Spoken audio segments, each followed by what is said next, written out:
Reformed Church. The timeline that we've been going over, just to kind of refresh your memory, the timeline has been that sort of Sarah and Hagar and Isaac and Ishmael, that whole timeline there.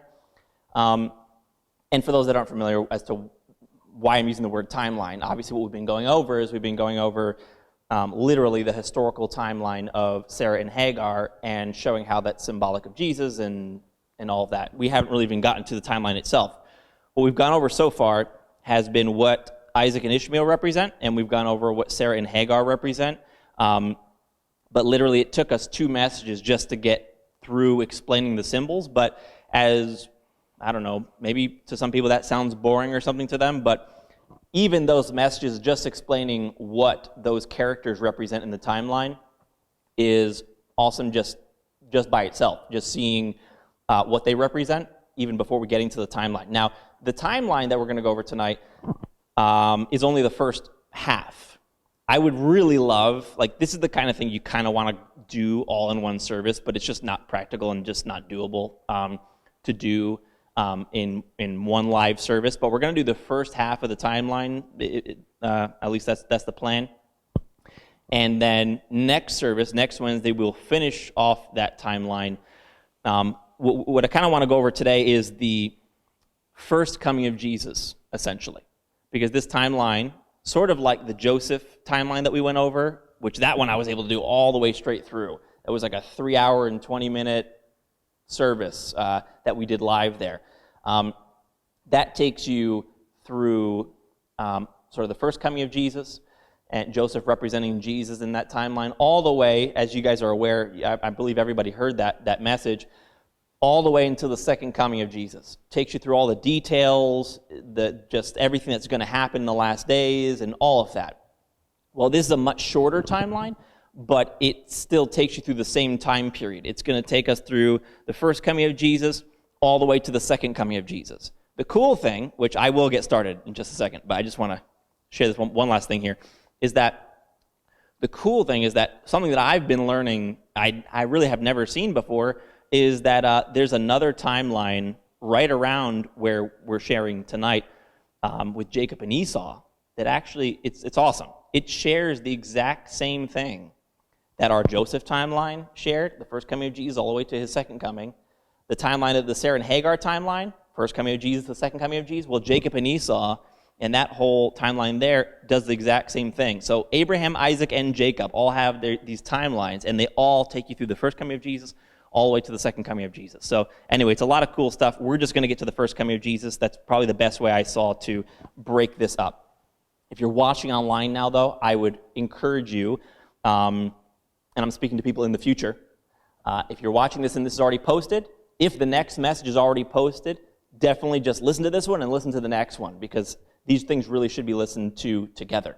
All right, so I would actually even advise everybody here, come next Wednesday, maybe re-listen to this one alongside the our next message, because it's all one timeline, and to get the biggest impact, listening to them together it'll be a really cool thing. So anyway, let's get started. Quick point I just want to make. Here's what we've been saying. We've been saying that I was kind of using this terminology thus far, which is not incorrect, that Sarah and Hagar represent 2 different nations, and Isaac and Ishmael represent the citizens of those 2 nations, right? What we were saying was that Hagar represents physical Israel.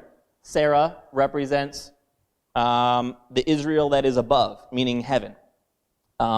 Heaven is just referred to as Israel also. It's just heaven is like the true Israel, and the physical Jews are sort of like the symbolic Israel in that way. Isaac represents citizens of heavenly Israel. Ishmael represents the citizens of physical Israel. Okay, so you could say Ishmael represents the citizens of Hagar, right? And Isaac represents the citizens of Sarah. Now, one thing, if you thought about this, I thought about this last time I was teaching, and the Bible says, and that's why I wrote it here, if you see there, see where it says mother of one nation under Hagar there, mother of one nation? If that confused anybody last time we taught as to, well, I thought Hagar represented the nation as a whole, and Ishmael represented the citizens. Why is it saying that Hagar is the mother of one nation. And it says here under Ishmael, it says that Ishmael represents one nation. Why does it say that Ishmael represents the nation? The word nation is just a term I've been using. The way that this kind of is, whether you want to call Ishmael a nation or Hagar a nation, they're actually both symbolic of the same nation. All right, Hagar and Ishmael. Hagar just seems to represent sort of the nation as a whole, while Ishmael seems to represent the nation as individuals. You know, like that's why I've been using the term citizens. Okay, just because it's the easiest way for me to say that. But they do pretty much bear the same symbolism in the Bible. So, for instance, if you're reading, as we will tonight, that Hagar does something, you know it's symbolic of physical Israel doing something at that point in history. If it says that Ishmael does something, it's still Ishmael's still bearing the same symbolism pretty much as Hagar. Because again, the way that I've seen this thus far, according to Galatians Chapter 4, which we may touch on just quickly, Ishmael just represents the nation of the physical Jews, but just them as individuals, while Hagar represents the nation as a whole. So it's not incorrect to say that Ishmael represents a nation. Okay, I don't know if that went over anyone's head, if you're not remembering what we went over the last two services, but anyway, I wanted to answer that for anyone that did have that question. Okay, to brush up quickly on these symbols, because I really do want to get into the timeline, I may go over a couple things in Galatians chapter 4, because Galatians chapter 4 is the easiest passage in the Bible that I've seen thus far to explain all the symbols that we're going to go over. Galatians chapter 4 is just the easiest. Now, I want to stress this, that our last two messages in this Last Days series, I gave you proof from the Old Testament and really tried to rely just like, or at least more fully on the Old Testament rather than the New Testament. And if you're like, well, Pastor Mike, why would you care whether you're reading on the Old Testament or New Testament? I care because I know there's a lot of Jewish people that potentially could be listening to this message in the future, and I want to make sure that they understand that this isn't something that Paul, for instance, in Galatians, was making up after the fact. I want to show them that this was said before it happened, not after the fact. Because as you're well aware, anybody can say something after it happens.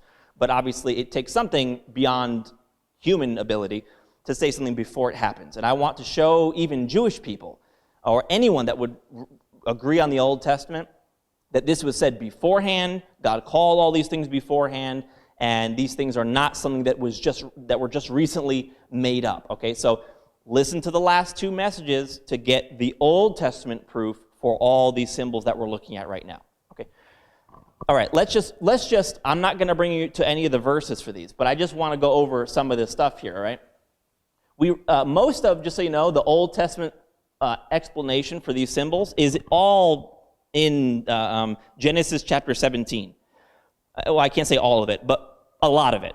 Like, for instance, when it talks about Ishmael being one nation, Ishmael representing one nation, and him begetting 12 princes, I think that's in Genesis 17 as well. When it talks about Isaac representing many nations, that's in Genesis 17 also.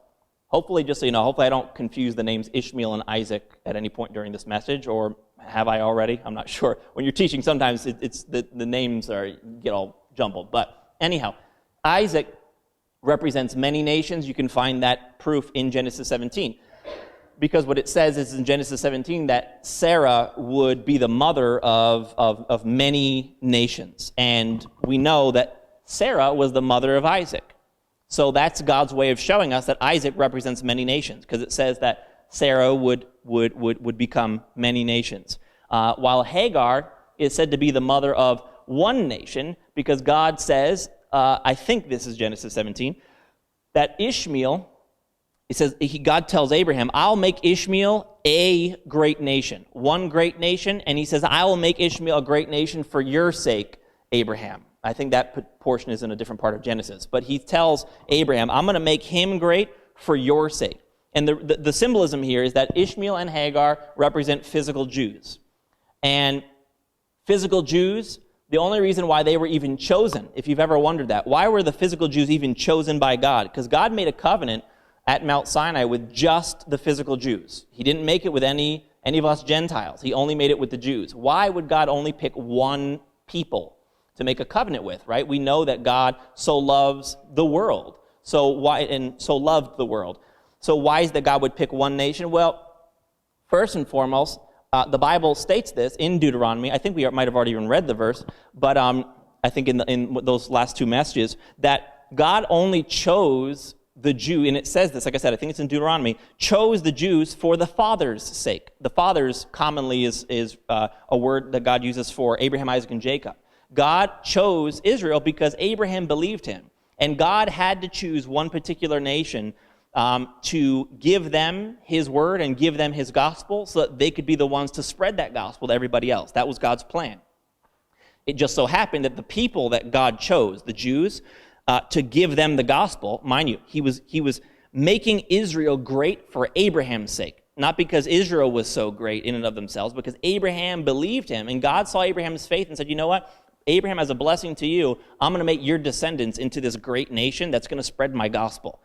The funny thing is, though, the very people that God chose to spread the gospel are the people that predominantly have rejected the gospel today, and over the course of generations, even since Abraham, have rejected the Lord's gospel. So God has had quite a difficult time getting his gospel out through this nation. And again, today, what we would call Christianity, or belief in Jesus, or belief in the gospel, is predominantly rejected still by the Jews. So the Jews have given the Lord a run for his money as far as trying to get the gospel out through them. Now, the Lord did successfully do that through the apostles, for instance, right? All of us today, as Gentiles, we've believed the gospel because the apostles spread it to everybody. So God's plan was successful. It's just that this particular nation has been a rebellious nation against the gospel predominantly. Not because it has to be that way, not because there's something wrong with being Jewish, right? It just so happened that way, right? Anybody could have rejected the gospel. Many Gentiles reject the gospel. It just so happened, though, that the Jewish people haven't been huge fans of their Messiah, right? Even for generations, even before Jesus came. But that's why it says that God tells Abraham, he says, your seed is going to be counted through Isaac. In other words, we'll get to that in a second. He says, but I will, though. I'll make Ishmael great for your sake, Abraham. But my covenant's not going to be with Ishmael. My covenant's going to be with Isaac. And you see how that's perfect symbolism of the Jews. The Jews, God has, over the generations, made them great and spared them. They've been through horrible atrocities, right? I mean, we're aware of these things even in more modern day, and yet they are still a nation, like they're still around.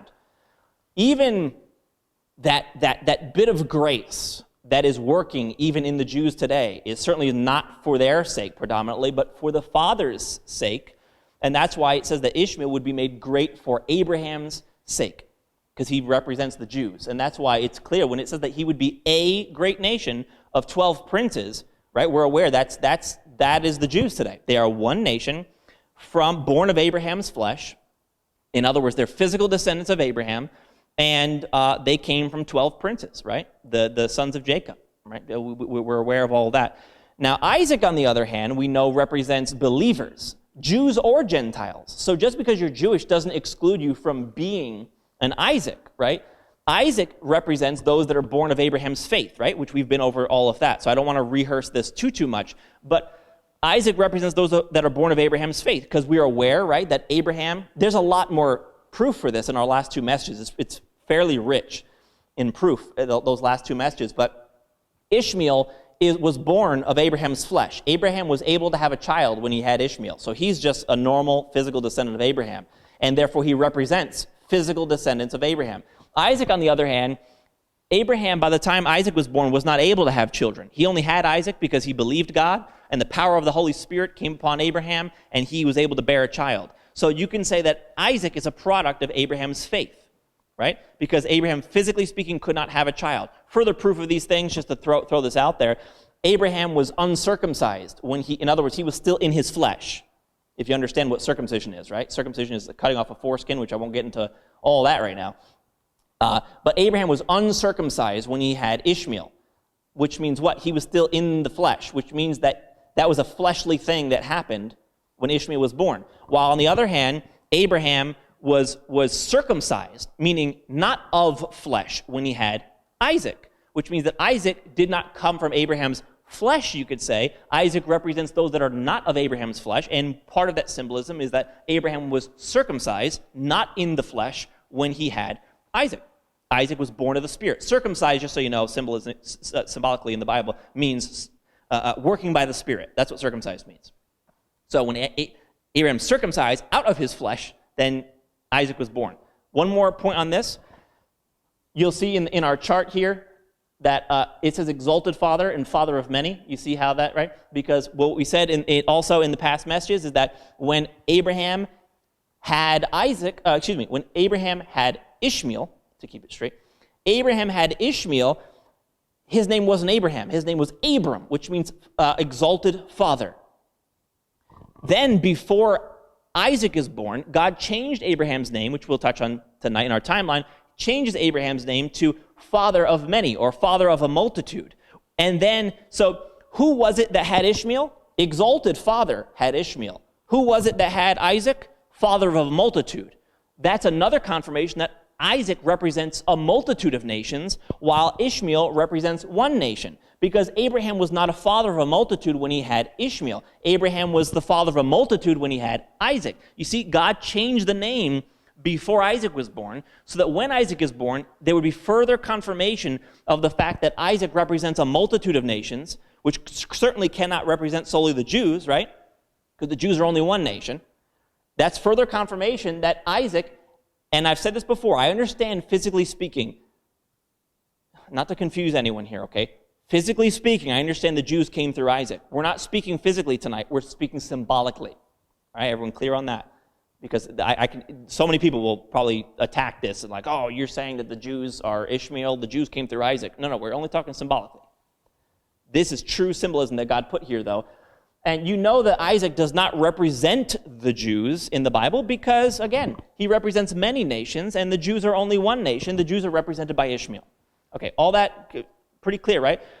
I love that name change, right? How cool is that? That God changed his name just to set up the symbolism so that he would be a father of a multitude when he's the father of Isaac.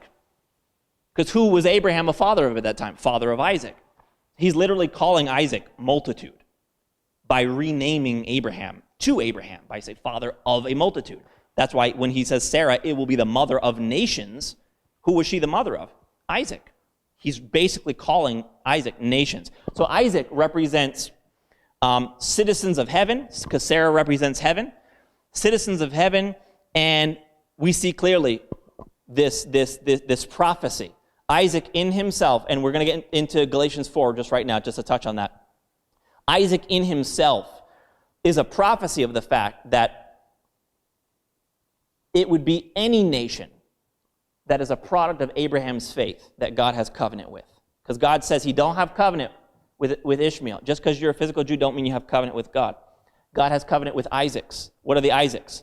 Multitude of nations. In other words, any nation, Jew, Gentile, black, white, Hispanic. Unlike in America, God doesn't give favoritism to minorities, right? God is equal opportunity because Jesus died for everybody, right? And the color of your skin doesn't mean a hoot to God, and therefore it doesn't mean a hoot, shouldn't mean a hoot to anybody, right? We went over all that. Ethnicity is a very, very poor gauge of pretty much anything. So God has covenant with any nation, a multitude of nations, anyone that's a product of Abraham's faith. Isaac just represents believers, people that believe like Abraham believed. Anyone that believes like Abraham believes is a son of Sarah, a son of heaven, born of the Spirit, born again, has covenant with God, and God doesn't care what you look like or what nation you're from. Being a Jew is no advantage to having covenant with God. If you have a question about that, I'll answer it after service. All right, let's, you know what, I'm not even going to read Galatians 4 because I will take too much time in doing so. You can read that on your own time, all right?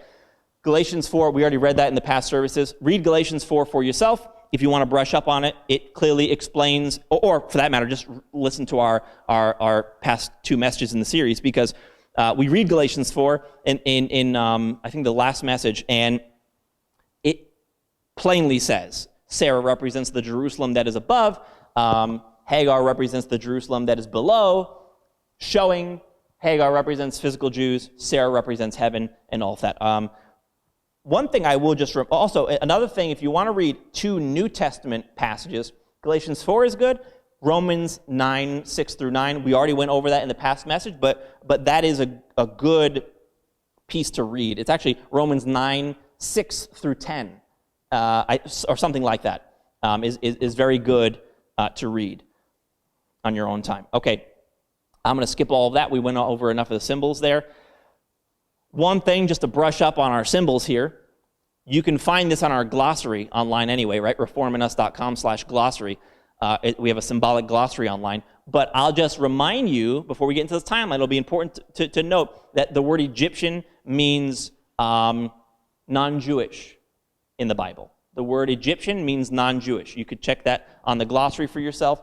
But we've already went over that in this series. But Egyptian means non-Jewish. So hold on with me for this one last symbolism here. Okay, I don't want to lose you. It's important to note. I don't want to confuse anybody. Egyptian means non-Jewish. Now we know when you say Jewish, you could mean two different things. You could mean physical Israel or heavenly Israel. So therefore, Egyptian, if it means non-Jewish, that's why it can mean two different things. It could mean not of physical Israel. So for instance, my flesh could be symbolically called an Egyptian in the Bible. And actually, we are called Egyptians symbolically in the Bible. If you listen to our Joseph timeline, the Gentiles, like we are, the physical Gentiles, are called Egyptians in the Bible, in our Joseph timeline, if you remember. But because Egyptian means non-Jewish, what if you were referring to not of the Israel that's above? Then that means Egyptian would mean earthly, non-heavenly. Everyone kind of getting that? Just know that Egyptian means not Jewish, which could mean not physically Jewish or not heavenly Jewish.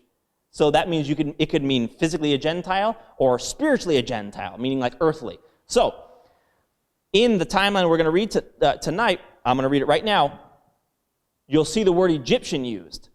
That is referring to non-Jewish or Gentile, but that's referring to earthly, not heavenly Jewish, all right? Again, remember, if you have any question, please send me that question, reforminus.com/live, and you can submit your question there. All right. I think we got through everything. All right. So let's get into this timeline here. We're going to go to Genesis chapter 16, and Brother Colin, you can bring that up. Genesis 16, as usual, we read from the King James Version. We read from a word-for-word translation, right? Because if you want to actually read what God actually said, you want a word-for-word translation, right? King James, New King James, NASB, if that's too hard for you, whatever. All right. So Genesis 16, verse 1. Now remember, symbolic timelines, because of the symbolisms, the symbolism that we just went over, Sarah is heaven, Hagar is the nation of the physical Jews, Ishmael is also the nation of the physical Jews, but just you could say the citizens. Isaac represents believers, those that are born of heaven, born again like we are. We're all Isaacs, born again, someone who's a product of Abraham's faith. So anytime you read Sarah, for instance, in this story, we could literally take this, and I kind of have that in my notes. You could copy over Genesis 16, for instance, and replace the words Sarah and Sarai with heaven, replace the words Isaac with believers, and you could read it and it would actually make sense. Because they're just symbols. So you can just replace the word, and that's the nature of the symbolism. And remember, I got Paul to back me up here as well, as much as the rest of the Bible, that this is in fact symbolic of what we're going to be talking about tonight. All right, so Genesis 16, verse 1, it says, "Now Sarai, or heaven, Abram's wife," remember, he's called Abram at this time. So heaven, Abram's wife, bare him no children. So at this point, heaven has no children. So we are reading a time in history at which heaven had no children. What does that mean? That means that there was no one born of heaven yet. So we know that in Acts 2, you could say heaven with a capital H, heaven came down and gave birth to the apostles in that upper room in Acts chapter 2. That's when heaven had kids for the first time. And we went over that in our past messages. So this is talking about a time before that. And when heaven didn't have any kids. Heaven in Isaiah 54 is called a barren woman. Sarah is also barren here. That's why she can represent heaven, because heaven was barren for quite a long time, a very long time. It was actually, we'll read about this tonight too, heaven, it wasn't until heaven's old age that she even had a child, because heaven had been around for so long and still had not given any birth to any man on earth. Still had not given birth to children. That didn't happen until the new covenant. So you could say heaven had children in her old age. It was a very long time. Abraham as well. Abraham didn't have children, people that believed like him that were born of heaven until Acts chapter 2. It took a very long time. Genesis 16:1, yeah. So Sarai, or heaven, Abram's wife, bare him no children. So that means there was no citizens of heaven on earth yet.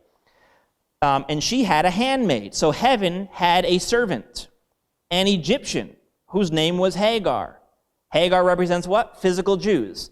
So it says that the physical Jews were heaven's servant. You know what that is? That is the law. Paul backs me up on that in Galatians chapter 4. Hagar, this woman, was a servant. It says handmaid. That means she's a slave or a servant to Sarah or Sarai at this time. So that represents the law, because the physical Jews were in servitude to heaven under the law. It was the old covenant is all about man serving God. In the new covenant, it's now Jesus serves us. And you don't have to like that. That's okay, right? Everyone has a right to reject the gospel and to reject the truth if that's what they want, but that is the truth. Even the service in this new covenant that we do for God isn't us that live, but it's Christ that lives through us. It's Jesus serving through us. In this new covenant, Jesus came to serve many. In the old covenant, it's people's job to serve God. In the new covenant, it's God that has taken on the weight for us through his Son and has served us and given us grace. And that grace just works and bears fruit through us, right? That's how it works. So Hagar represents the physical Jews under the law, though, and that's why she's called a servant to Sarah or a servant to heaven. Okay? She's in bondage. With her and Ishmael are both, she's a bondwoman with her bond son. Servants to Sarah or servants to heaven. Okay? Showing being under the law. So it says that Sarah or heaven had a handmaid or a slave or a servant, an Egyptian. So you know this is talking about physical Jews, not non-heavenly. This is not talking about heavenly Jews. Remember, Egyptian in this scenario means not of the Israel above. So Egyptian here means earthly.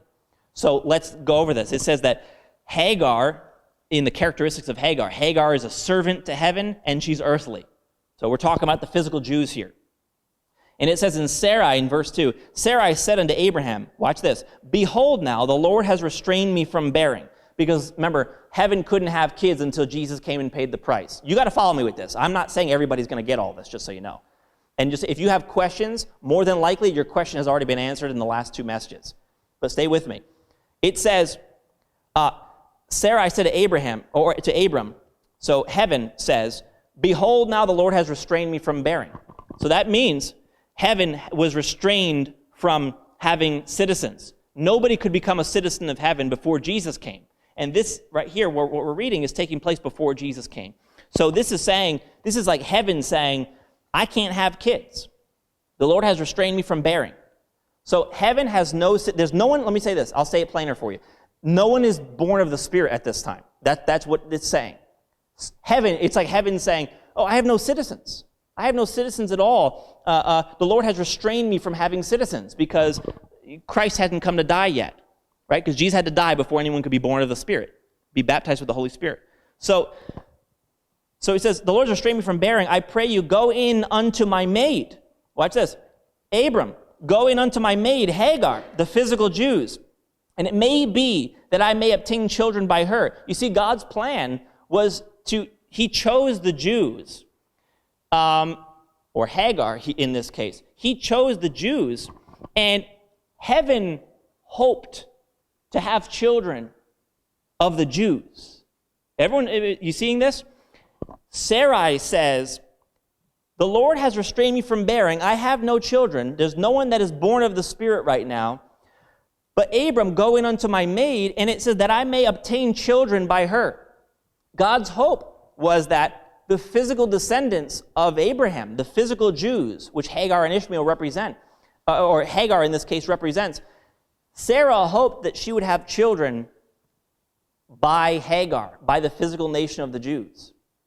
It didn't happen that way predominantly. Predominantly today, the Jews are not born of heaven. But Sarah, or heaven, did hope to have children born of the Spirit through the Jews. It just didn't work out that way. Okay? If you're confused, we're already into it. I'm going to keep going deeper here. So here we go. Pay attention. So Sarah, or heaven, says to Abram, I have no kids, but maybe I can have kids through the physical Jews, because that's what Hagar represents. Maybe I can have kids through the physical Jews. And Abram hearkened to the voice of Sarah.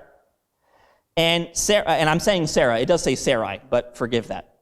It says, and Sarai, Abram's wife, took Hagar, his maid, the Egyptian, and after Abram had dwelt 10 years in the land of Canaan, and gave her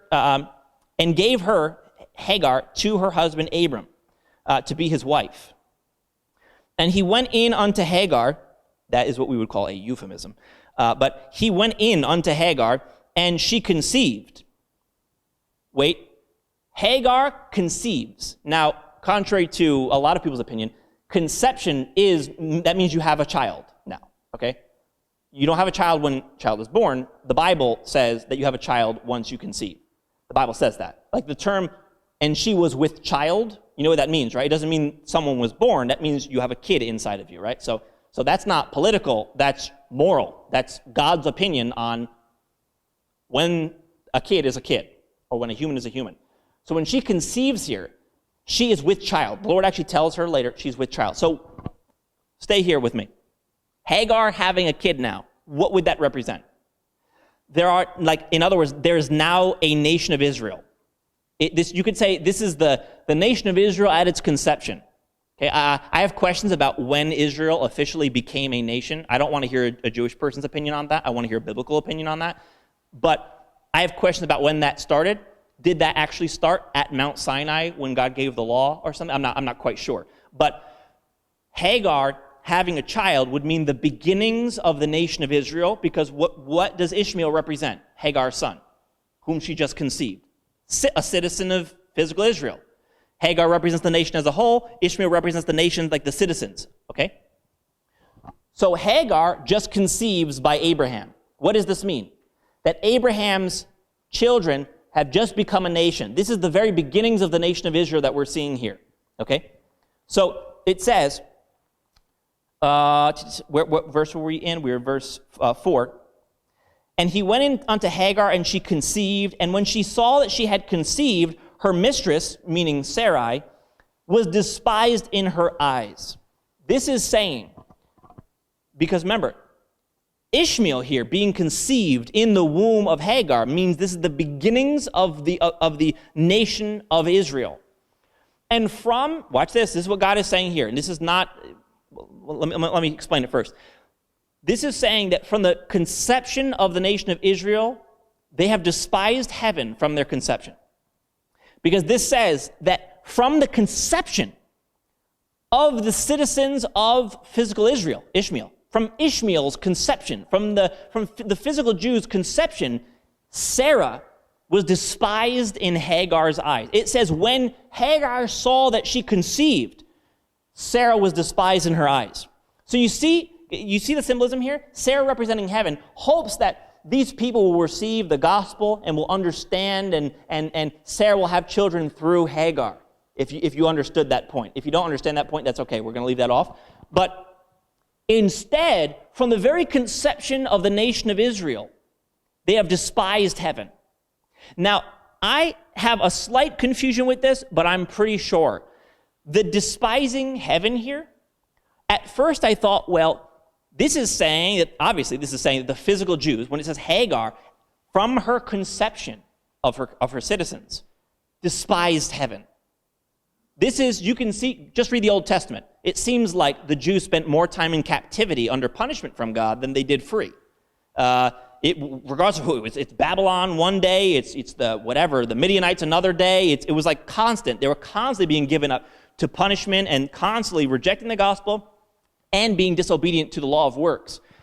There's a lot to go in with that. But when it says that from conception, from Ishmael's conception, the nation of Israel's conception, Sarah was despised in her eyes, I thought, well, does that mean that they despised heaven in the sense of rejecting the gospel, or does that mean they despised heaven in the sense of disobeying the law of works that they were under? So I still have a little bit of iffiness there, but I tend to believe that this is saying that they despised heaven in disobedience to the law of works that they were given from Mount Sinai. The reason why I tend to believe that is because it does make mention of the fact that at the time Hagar is a bondwoman. So that means she's under the law of works. This is basically saying that that from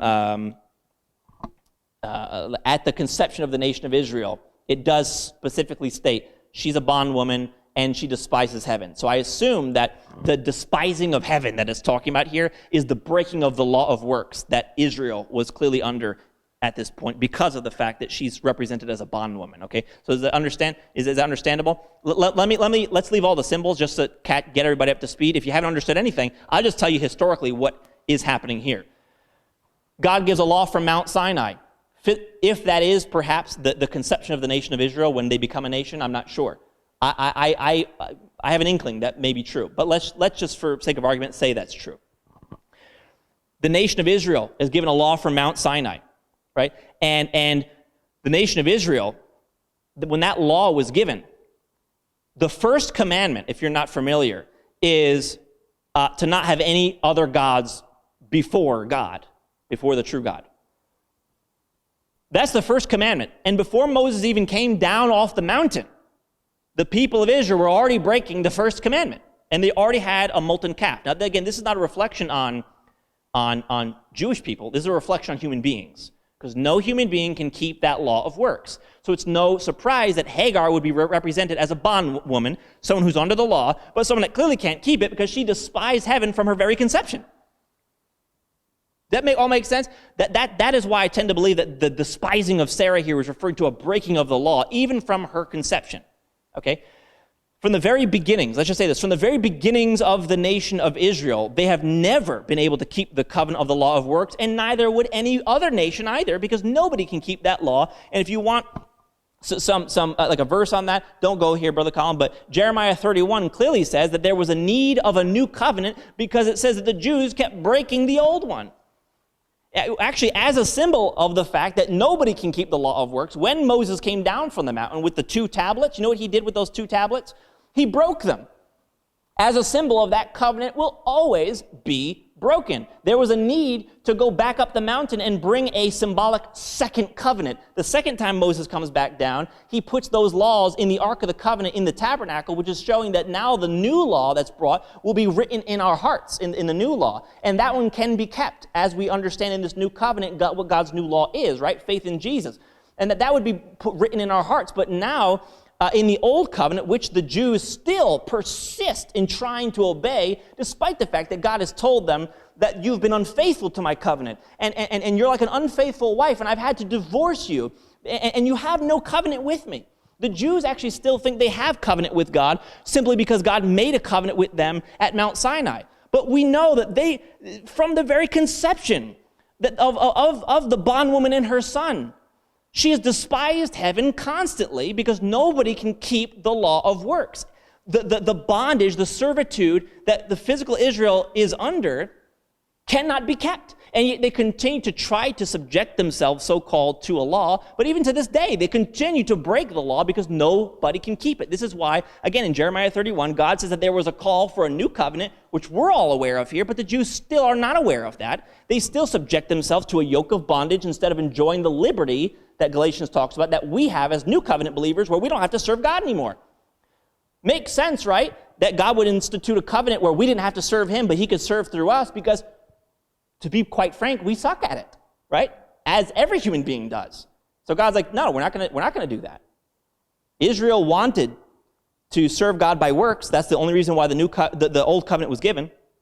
But he's like, okay, we'll do it your way, but this is not going to work. That's why I'm prophesying. I'm gonna roll out a new covenant soon. But anyway, Hagar, to this day, she's still a bondwoman. She still subjects herself to the same silly bondage and servitude that she will never be able to keep, and continues to despise heaven in the process. Again, literally, the first commandment was being broken by the Jews, who just said that they would be able to keep the commandments of God just 2 seconds before that. Before, it's like the 10 Commandments were hot off the press. He just came down the mountain, and before he even came down, they're already breaking the law, and that's why Moses breaks the tablets and shows them, you see this first covenant, this first coming down of the mountain, it's always going to be broken. But there's a second mediator that's going to come down a new mountain, namely heaven. A second time, he's going to write his laws in your hearts, and those won't have to be broken all the time. Okay? So, yes, the Jews always break the covenant. And anyway, I could go into a lot about that. But that's why I believe when it says the heaven was despised in her eyes, even from the conception, that's what that is referring to. Okay? Again, it's no surprise, right? It's not a Jewish thing, it's a human thing. But the Jews need to get a realization that what their Bible says about this new covenant, it's here. God rolled that new covenant out for you, but you need to receive it, right? This is why it's no surprise that it says when she despised heaven in her bondage. In verse 6, it says, but Abram said to Sarai, behold, your maid is in your hand. Sorry, we were in verse 5, I think. Yeah, let's look at verse 5.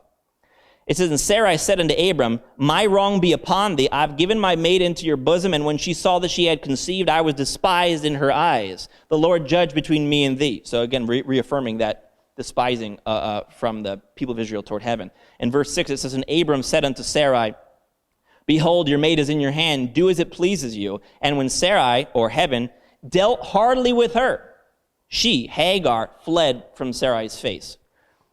Sounds like the law, right?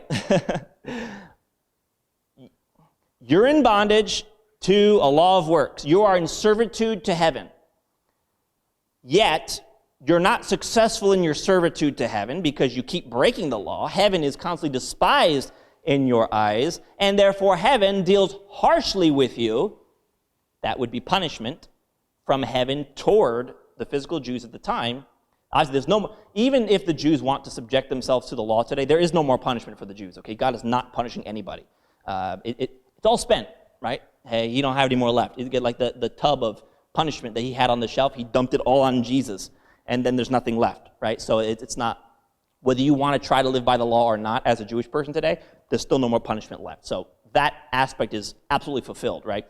But at the time, though, that this is referring to, pre-Christ, because that's where we are in the timeline right now, Hagar was under the law and despised Sarah, and Sarah dealt hardly with her. So that is referring to punishment, okay? Punishment from heaven.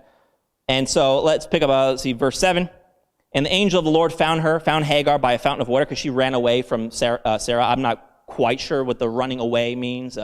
I won't even speculate on that. But it found her by a fountain in the way to Shur. In verse 8, and he said, Hagar, Sarah's maid, whence camest thou, and where will you go? And she said, I flee from the face of my mistress Sarah. Clearly because Sarah was dealing hardly with her, right? Heaven was dealing hardly with the people of Israel. In verse 9, the angel of the Lord said unto her, return to your mistress and submit yourself under her hands, which obviously I understand as being submission to the law. And verse 10, and the angel of the Lord said unto her, I will multiply your exceed exceedingly, that it shall not be numbered for multitude. And the angel of the Lord said to her, behold, you are with child. You see, Ishmael wasn't even born yet. It says, you are with child, and shall bear a son, and shall call his name Ishmael, because the Lord has heard your affliction. Anyway, he just promised, the angel promised that he would multiply her seed exceedingly, which is just a prophecy of how the Jews would be multiplied, exceedingly. And despite a lot of opposition, the Jews have had it pretty rough over the generations, and they're still kicking. And again, that is because God was making Israel great for Abraham's sake. Won't read chapter 17, but we're going to skip to chapter 18. Chapter 17 is, again, where a lot of the symbols sort of lie, and that's where Abraham is circumcised and when God changes his name. So in chapter 17, Abram is now Abraham, right? So now so when he had Ishmael, right, he was the exalted father. chapter 17, his name gets changed to Abraham. So now, Abraham is father of a multitude. That's important. So chapter 18, Genesis 18:1. It says, and the Lord, and just so you know, the word Lord there, when it's capitalized, I wish they would just translate it. It's just the word Jehovah, or Yahweh. I think that's the same name. But it's just the word Jehovah. And this is, I believe, Jesus. Even literally, like historically speaking, that this is actually Jesus here that it's referring to. Because it says, in the Lord, or Jehovah, because Jesus is called by the name of the Father, obviously, because they're the same. And the Lord, or Jehovah, appeared unto Abraham, or father of a multitude, in the plains of Mamre, and he sat at the tent door in the heat of the day. And Abraham, lifted up his eyes and looked, and lo, 3 men stood by him. And when he saw them, he ran to meet them at the tent door and bowed himself toward the ground. Let's skip to verse 9. Verse 9 then says, and they said unto him, the 3 men that came to Abraham, one of them being Jesus, okay? And they said unto him, where is Sarah, your wife? And he said, behold, in the tent. And he, meaning Jehovah, that he just mentioned before, or this is talking about Jesus now, is then Jesus said, or Jehovah said, I will certainly return unto you according to the time of life, and lo, Sarah, your wife, shall have a son. Look what this says. Jehovah, which this is referring to, again, I believe Jesus, appearing to Abraham. And it says, listen, he prophesies here. Watch this. I will return, and after I return, Sarah, your wife, will have a son. What's Sarah represent? Heaven. What do the sons of Sarah represent? Believers that are born of heaven. And who is this speaking? Jesus. Jesus says, I will return, and after I return, heaven will have children. This follows the precise chronology of the events here. We know that Jesus, when was it that people, even the apostles, began claiming, and I only say claim because I'm talking to probably different people as well. I believe those claims. When was it that the apostles began claiming that there was a new birth available? Acts 2 and after that. When did that take place? After the returning of Jehovah. You see that? Jesus came, then he ascended, and then in Acts 2, following Jesus' ascension, heaven has kids. Jesus prophesies this here by telling Abram, in our symbolic timeline, because Sarah represents heaven in this timeline, when I return to you, I'm going to return first, and at that time, Sarah will have a son. And that is when the new birth came, when Sarah started having kids, or heaven started having kids, right after the return of Jehovah, when Jehovah came in flesh and dwelt among us, right?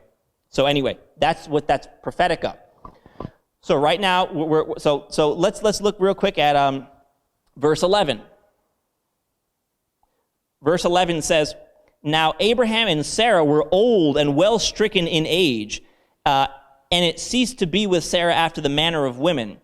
Therefore Sarah laughed within herself, saying, after I am waxed old, or have grown old, shall I have pleasure, my Lord being old also. This is showing that both heaven and Abraham would be around for a very long time before heaven would end up having children.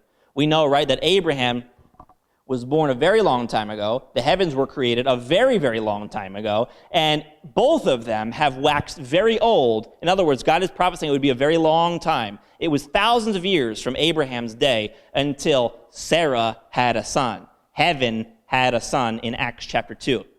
And God is simply saying that it would be in Abraham's old age that Abraham would finally see the fulfillment of the fact that people that took after his faith would be born of Sarah.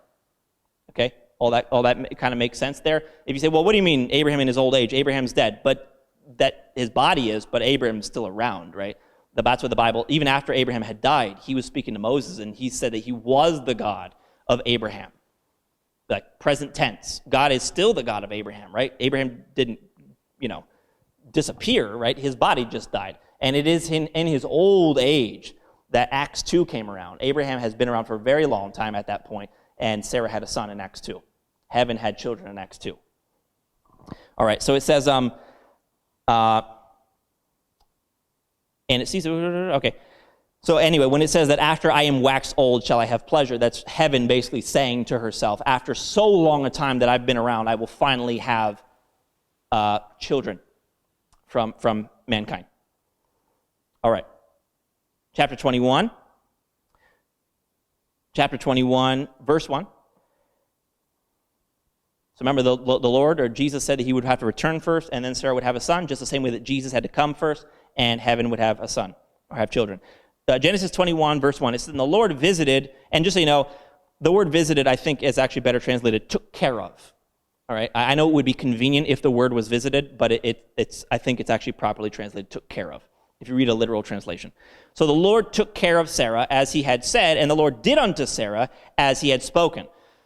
So this is referring to, clearly, when it says, and the Lord took care of Sarah, this is referring to, obviously, the prophecy that he had given.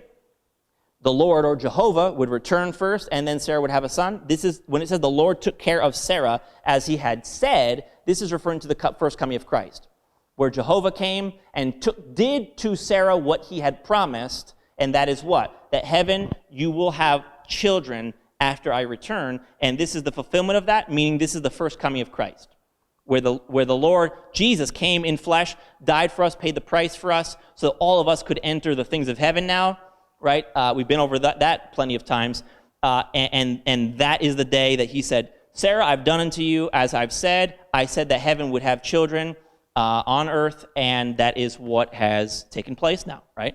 Jesus came, and the Lord took care of heaven the way he said, and she now has kids of whom, right, we are of those children, as Galatians 4 says. So anyway, it actually says in Galatians 4, right? It says Sarah is the mother of us all. That's what it says, because it's not talking about actual physical Sarah. It's talking about heaven. So, okay. For Sarah conceived and bare Abraham a son in his old age. Again, in his old age. That is a truth. That's the way it happened. Heaven had children when Abraham was very old. Been around for a lot of years. It says, and at the set time of which God had spoken to him. What was that set time? After the coming of Jehovah. So heaven had children at the set time after Jehovah came, which has already been fulfilled. We've seen that happen. Verse 3, and Abraham called the name of his son that was born unto him, whom Sarah bare to him, Isaac. Again, reading Romans 9 will clarify some of what we just read as well. It'll reaffirm the symbolism that we just read. Let's look at verse 4. And Abraham, watch this. So where are we in the symbolic, historical timeline right now? Where are we at? We're at around the first coming of Jesus, right? Jesus came, and then Sarah just had a son, so that means we're at Acts 2 now. So now we're in the New Testament now, right? Before, we were reading about Sarah dealing hardly with Hagar. That was clearly under the law. Now Jehovah has come, visited, or taken care of Sarah. Sarah has a son, so that's the first coming of Jesus. Then heaven now has children. That's Acts 2. So now we're in the realm of the early church now. And look at what the Bible prophesies, even the Jewish Bible here prophesies that would happen shortly after Jesus' first coming. It prophesies here, it says, and Abraham circumcised his son Isaac, being 8 days old, as God had commanded him. And Abraham was 100 years old when his son Isaac was born unto him. And Sarah said, God has made me to laugh, so that all who hear will laugh with me. So watch this. When Sarah has Isaac, it says Sarah laughs. And this is actually, if you want to read it for yourself, in Isaiah 54, it also refers to heaven as a barren woman. And it says that when she has children, specifically what it says is, don't go here, Brother Colin, but I'll just read it quick. It says, Isaiah 54:1 actually says, sing, O barren, referring to heaven, which Sarah is also symbolic of, right? But sing, O barren, thou which did not bear, break forth into singing and cry aloud. That term cry aloud means be cheerful. He's telling heaven, I know you're barren, you don't have citizens yet, but trust me, Jehovah's going to come, and then he'll take care of you, and then you're going to start having citizens on the earth after Jehovah comes. So he says, heaven, break into singing and be cheerful, you who did not travail with child previous, for more are your children, more are the children of the desolate than the children of the married wife. So actually it's saying that heaven, don't worry, I know you don't have citizens yet, but you're going to have more citizens of your nation than even of physical Israel. That's a married wife. Physical Israel has many citizens, but heaven, don't worry, I know you don't have citizens yet, but you're going to be cheerful, because more are your children that will be than even the citizens of physical Israel. And so anyway, that already, I'm sure, has come to pass. And so when it says that Sarah in verse 6 here, she has Isaac and then she laughs, that's that being cheerful that even Isaiah 54 prophesied, that heaven would rejoice over the fact that that she now had citizens. Even the Bible talks about it says that even talks about like with the prodigal son and all of that, so that there is joy in the presence of the angels, referring to actually the face of God there, that there's joy in the face of God when a sinner repents. And that's basically whenever heaven has a kid. There's so much joy in heaven over that, specifically with the Father. And just so you know, it doesn't say that the angels, people misquote that, and say that the angels rejoice when someone comes back, but it doesn't say that in the presence of the angels there is joy. And actually the Bible says that it's the face of God that's always in the presence of the angels. So if you put that all together, it's actually God that's rejoicing whenever heaven has another kid, essentially. God is very pleased with the fact that someone could be a part of his glory and of heaven now. So anyway, Sarah laughs, and that's a fulfillment of heaven rejoicing over the fact that now, look, heaven has citizens. I'm going to have to speed this up a little bit. So where are we, though, still? Remind you, in the timeline, we are in the early church, right? Shortly after Sarah, or heaven, has had a citizen or a son. Verse 7, and she said, or Sarah said, who would have said unto Abraham that Sarah should have given children suck? For I have borne him a son in his old age. Again, that old age concept, which I explained before. Verse 8, and the child grew and was weaned. This may, it's a big may, but this may be the growth of the church, because being weaned off of milk is referred to as maturity, because milk in the Bible, I believe, means simple, something that is simple. And so this is when it says that Isaac grew and was weaned, in other words, no longer on milk. This seems to be not only the birth of the church and citizens of heaven now, which Isaac represents, those that take after Abraham's faith, but now are also citizens of Sarah, citizens of heaven. But it says that when he was weaned, this is probably, again, I'll leave it at may. This may be the growth in knowledge of the church to a maturity. Now, we're still at the early church here, and this is what it says. It says, the child grew and was weaned, and Abraham made a great feast the same day that Isaac was weaned, which would stand to reason, because anytime you mature in the knowledge of Jesus, there's always a great feast. If you know where I'm coming from, if you've heard what this church, that's how you feed on the Spirit, is when you're taught by God, right? Grace and peace is multiplied to you through the knowledge of God. So if you are weaned, that would be a great feast, right? Anyway, verse 9. And Sarah, watch this, early church, and Sarah saw the son of Hagar, which that is referring to the Jews, right? Ishmael here, but representing the Jews. The son of Hagar, the Egyptian, which she had borne unto Abraham, mocking. That's very important, that this is a prophecy before it ever even happened, that Ishmael would mock Isaac as Isaac matured, if that is what being weaned here means. As Isaac matured in his knowledge and began feeding on the things of the Spirit, Ishmael, or the Jews, would persecute the early church, which actually already happened. Paul, before he became Paul, when he was Saul, actually was one of those Jews that went out killing believing Jews and just believers in general, persecuting the early church.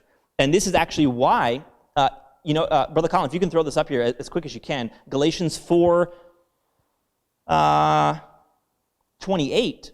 This is why Paul, because just so you know, when Paul was writing the book of Galatians, where was he in the historical timeline?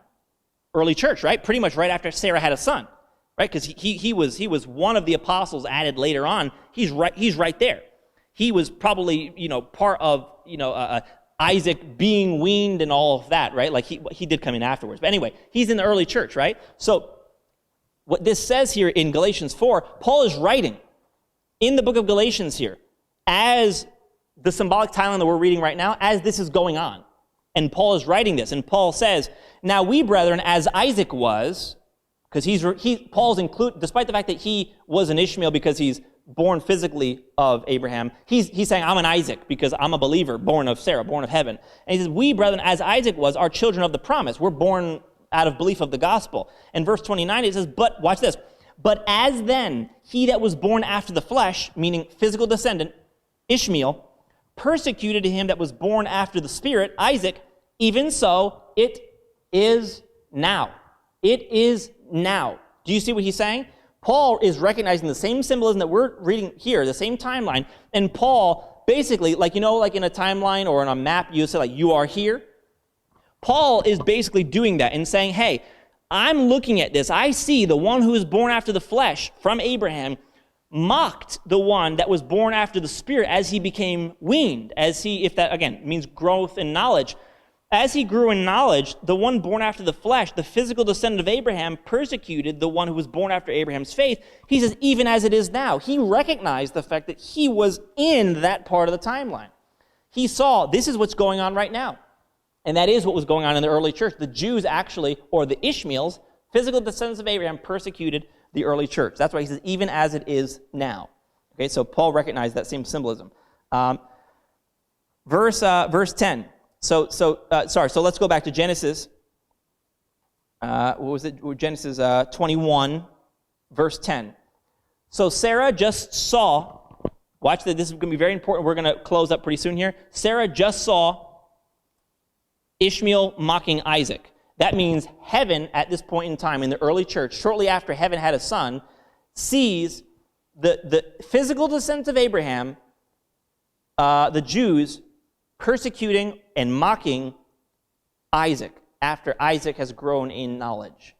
This shows the rejection of the gospel by the Jews after the gospel came to fruition, I guess you could say. Isaac, who represents believers, was mocked by the Jews in the early church. This shows the rejection of the gospel here. In verse 10, it says, therefore she, or heaven, Sarah, said unto Abraham, cast out this bondwoman, or those that are under the law, and her son, and her citizens, for the son, or the citizens of the bondwoman, in other words, the son of the nation of Israel, shall not be an heir with my son Isaac. God is saying here that the Jews, physical Jews, as long as they were rejecting the gospel and as long as they are persecuting and or mocking believers, they are not included as an heir of God and will receive and have never received anything from God for themselves due to that rejection. This is not God saying something specifically against the Jews.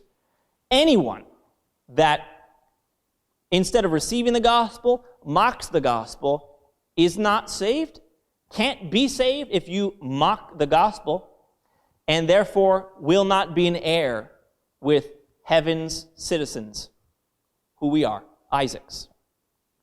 All right? Isaac is the one God has a covenant with, in other words, believers, those that believe in Jesus. But as you can see, shortly after the coming of Jehovah, there was a mocking going on from the Jews toward believers as the gospel was being preached. And that's why God says here, or heaven says here, to cast out the bondwoman and her son, she will not be an heir. The son of the bondwoman will not be an heir with my son Isaac. As it is still to this day, that principle always applies. That anyone that subjects themselves to a yoke of bondage and tries to work for God, like under the law, like the Jews are still doing today, predominantly, and does not receive the free gift that Jehovah, that they missed, came to give, they cannot be an heir with heaven's son Isaac, okay, whom we are. That's what that's referring to, okay? It's nothing against Jewish people. It's just about how they treat the gospel, and that's what that's a fulfillment of. So let's look at this here in verse 11, and we're closing up pretty much here. Verse 11, and the thing was very grievous in Abraham's sight. In other words, the casting out of his physical descendants who has rejected the gospel was very grievous in Abraham's sight because of his son. So God said unto Abram in verse 12, stay with me just for a few more minutes here. It says, said unto Abraham, let it not be grievous in your sight because of the lad and because of your bondwoman. In other words, because of your physical descendants being under the law. Don't let that grieve you, Abraham. In all that Sarah has said unto you, hearken unto her voice, for in Isaac shall your seed be called. So God is basically saying, I agree with Sarah here. He cannot be an heir with your son Isaac. Okay? Anyone that rejects the gospel must be cast out from inheriting because there is no other way. right? As I said before, all that he's talking about here, God is not retaliating. Like when someone rejects the gospel, God doesn't retaliate and say, well, I don't like you anymore. No. God loves every single person that rejects his gospel. Jesus died for them. It's not God retaliating against them. God provided a door to every single person, and if you reject that door, there's only one door to become an heir of God. So if you reject that, then God is saying, cast out the bondwoman and her son, she cannot be an heir. Okay? Physical Jews or anyone cannot be an heir if they mock the gospel, or believers in that sense. So anyway, in Isaac your seed shall be called. In other words, true children of Abraham are those that are after his faith. Jew or Gentile, those that are after his faith. Take after his faith. Verse 13. And also of the son of the bondwoman will I make a nation. You see, he's telling Abraham, I will take care of even your physical descendants just for your sake. Because God does that, right? God will spare people from things just because you believe. Even if your family doesn't believe, if your household doesn't believe, there is salvation working for them because you believe, right? And there's a blessing on them just for your sake. And that's the case with the people of Israel here. So anyway, in closing here, this is in the son of the bondwoman will I make a nation because he is your seed. You see that? Because the reason that I will make him a nation is not because he believes on me. It's not because your Ishmaels, your physical descendants, believe on me, because they've rejected my gospel. But you know what, Abraham? I will still make them a great nation because he's associated with you, because he's your household.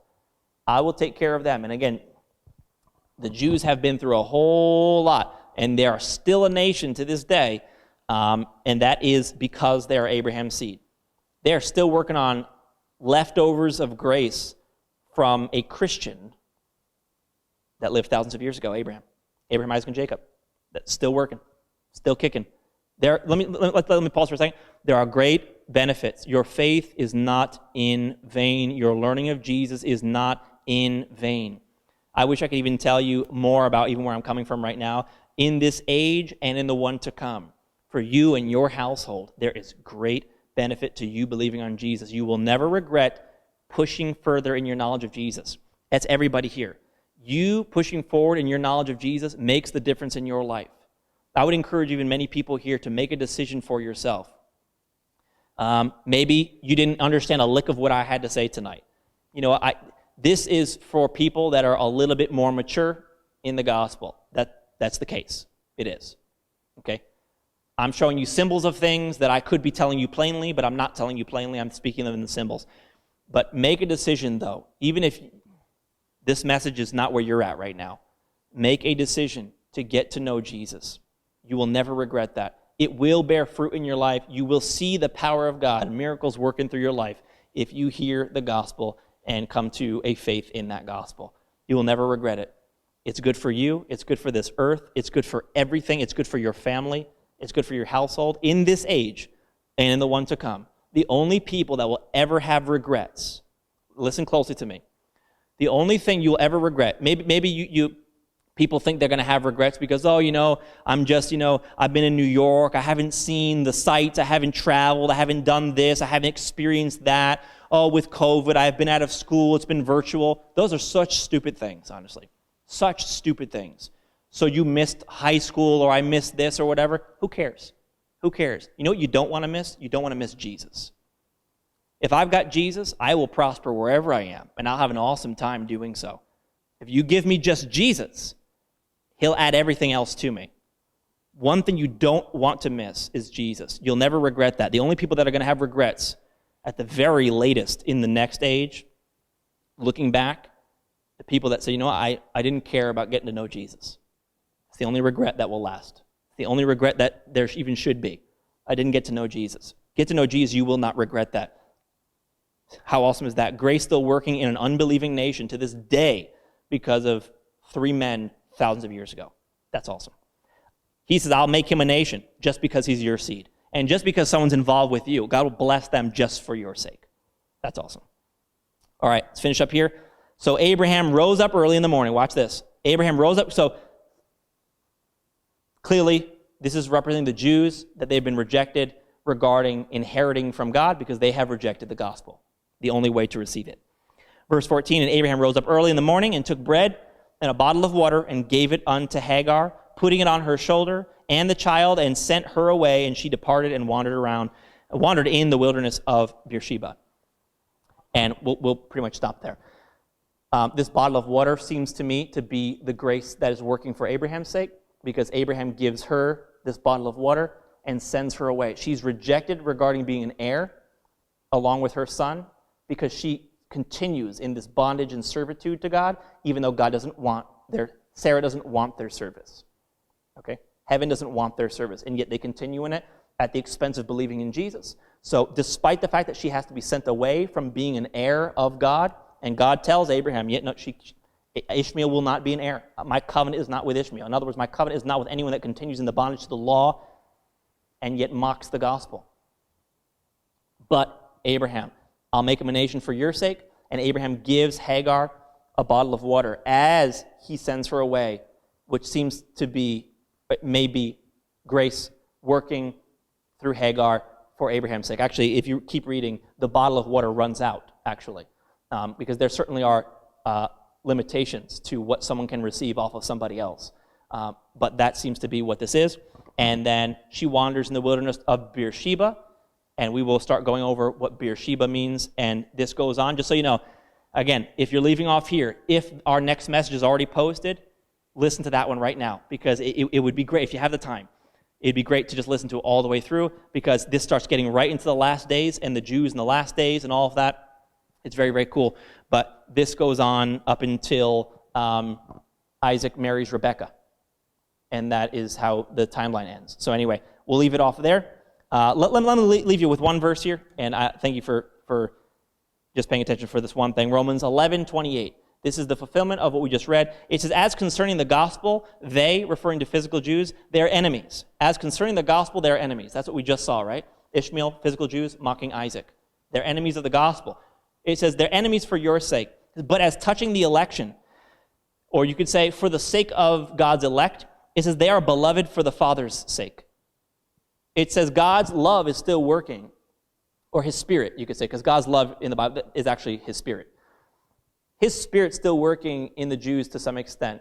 It says for the Father's sake. So it says despite the fact that they have rejected the gospel, or you could say Ishmael has rejected Isaac, or mocked Isaac, it says they're still beloved for the Father's sake, which seems to be how we ended right there about Abraham giving her that bottle of water, and the Lord saying, I will make him a great nation because he's your seed.